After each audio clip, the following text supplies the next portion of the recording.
everyone, and welcome back to another day of Flame Fatale 2022. I am Kungfufruitcup, and I am so excited to have another wonderful day of this marathon. And I'm also joined by another awesome member of Malala Fund. Today, we are with Lotifa Begum, who is the Global Advocacy and Campaign Advisor with Malala Fund. How are you doing today, Lotifa? I'm doing great. Thanks so much for having me and for this great marathon.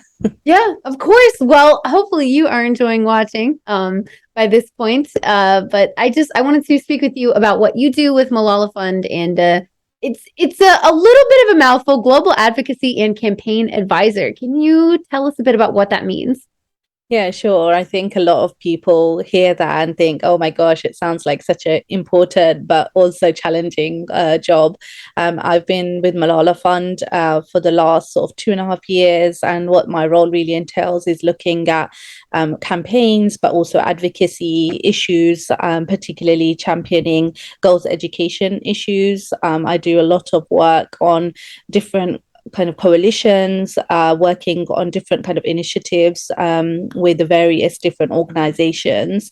Malala Fund, of course, as you already probably know, also tries to make sure that we work with a diverse range of kind of various big campaigns that tackle all the barriers that girls are facing around the world, particularly in terms of going to school.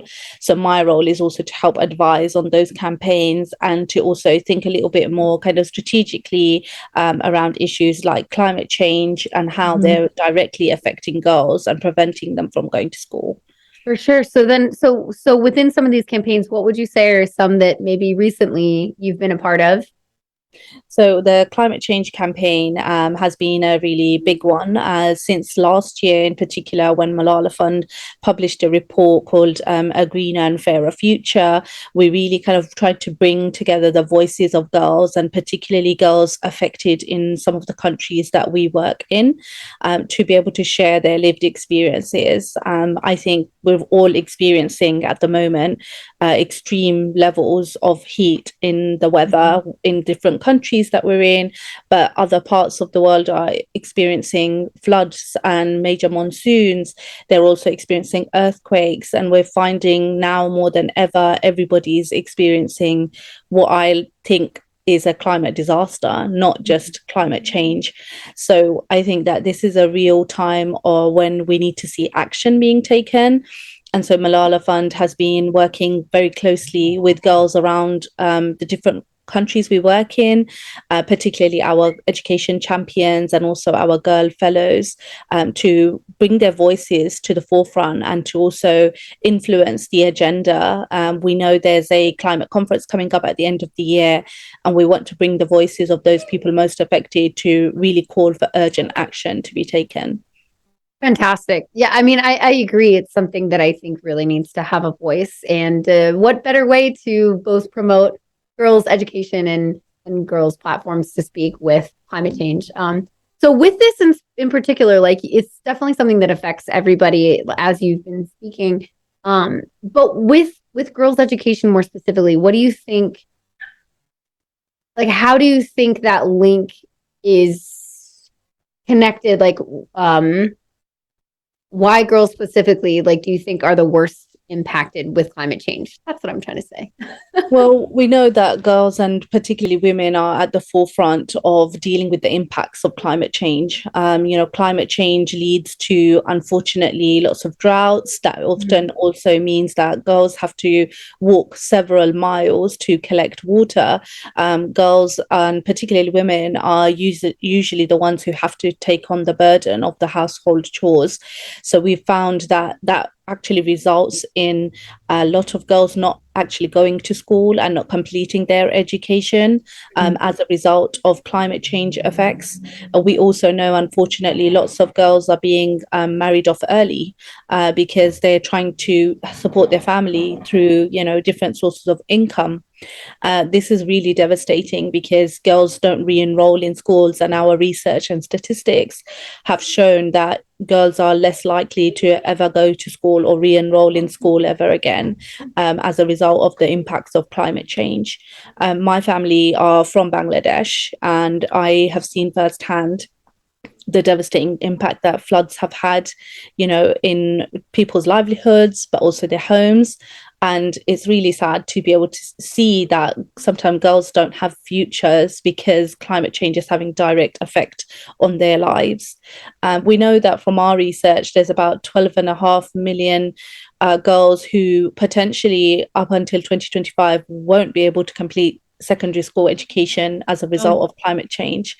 And that's a very devastating number. This is based on just trends that we've recognized from last year. Gotcha. So then with that, like with that a bigger number than you would think, what do you think are some of the steps, you're giving platform to these voices, but is there any other kind of research or steps you're able to take to help encourage girls to go to school? Like what are some of the things that they could do? So we've been on our platform called Assembly, which you've probably seen on our website, really encouraging our supporters to share their views.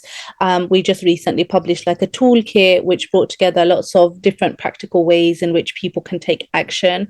And actually, I think a lot of our action starts, as individuals, and then that can have a ripple effect. The more we are all more in, kind of environmentally conscious, the more we are making greener choices ourselves, the more we're going to be contributing to hopefully, reducing this really disastrous effect of climate change. We know that people in the developing world, unfortunately, are the least responsible for this major, 21st century challenge that we're facing, yet the global north need to do a lot more. So people are, able to take action by joining sort of Malala Fund's, Assembly, newsletter. And we're also able to kind of share our recommendations on our website.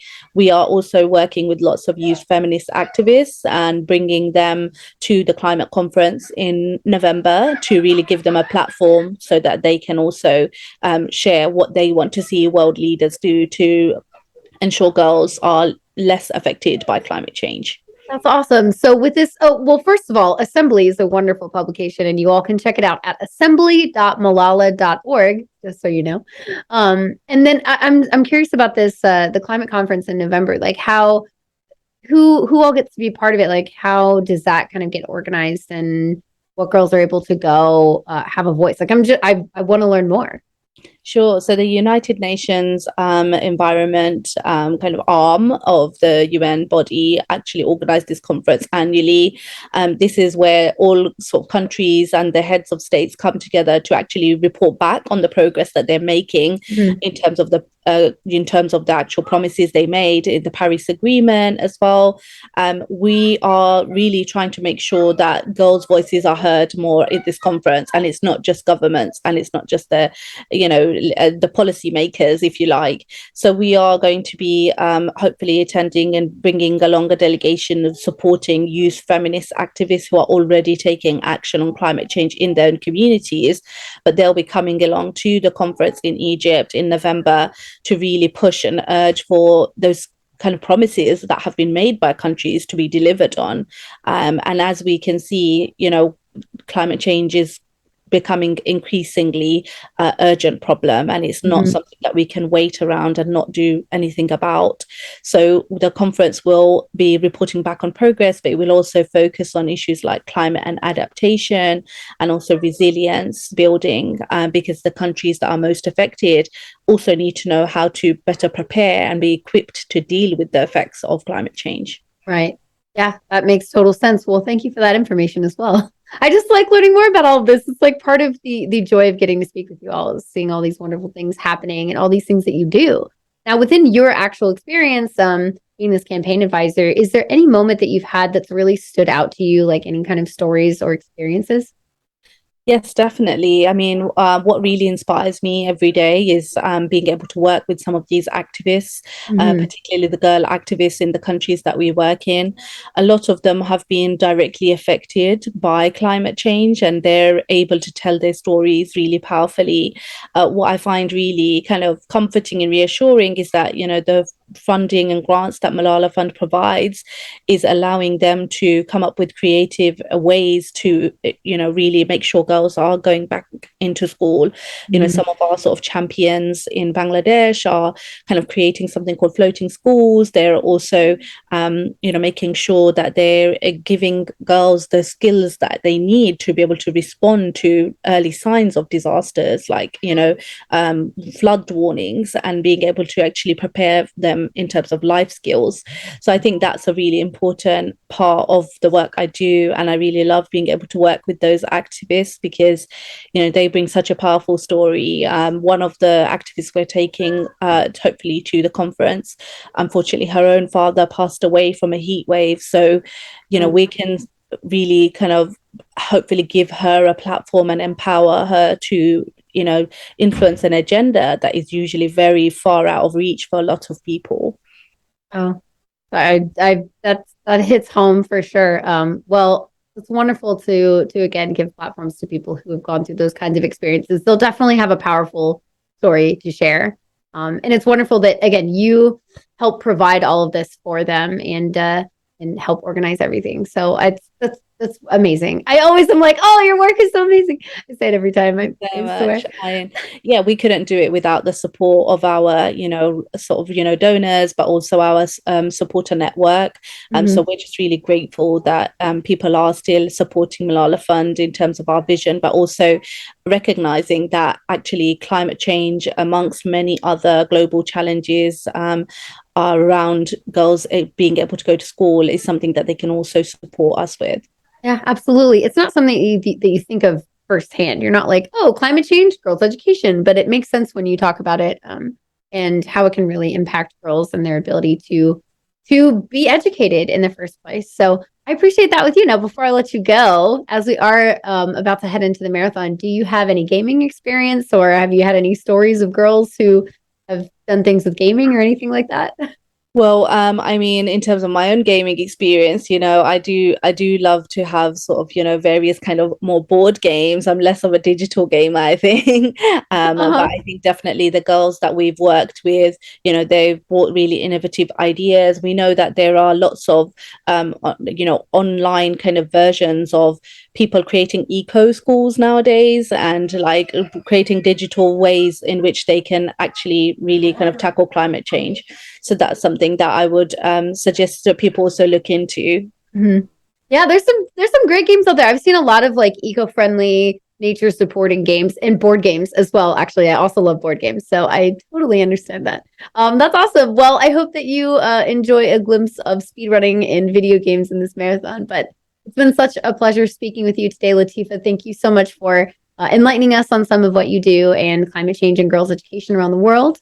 And we are going to head on off now into the marathon. So I hope that everybody has enjoyed this conversation today and has a blast watching the marathon. Make sure you get in your donations and unlock those incentives, bonus games. You can win prizes, all kinds of wonderful things in support of Malala Fund here. So definitely check all of that out. And thank you so much for watching. Thank you.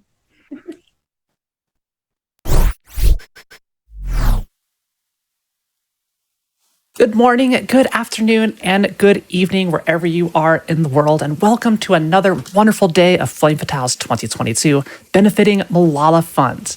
My name is Fan_TV, and I am going to be your host for the next several runs. And we're going to kick off today with Contra 3, The Alien Wars by Tozzle. But before we get into that, I want to remind everyone that we have an incentive open to upgrade the upcoming Love 3 run by Charbunny from any percent to 100%. We're currently sitting at about $3,200 of the $3,500 needed, so we need to get that before the run begins. So that's about 30, 45 minutes from now. I believe we can do it. Can we potentially get some less than threes for Love 3? Is that going to be too much to ask, chat? I believe in you. You can do it.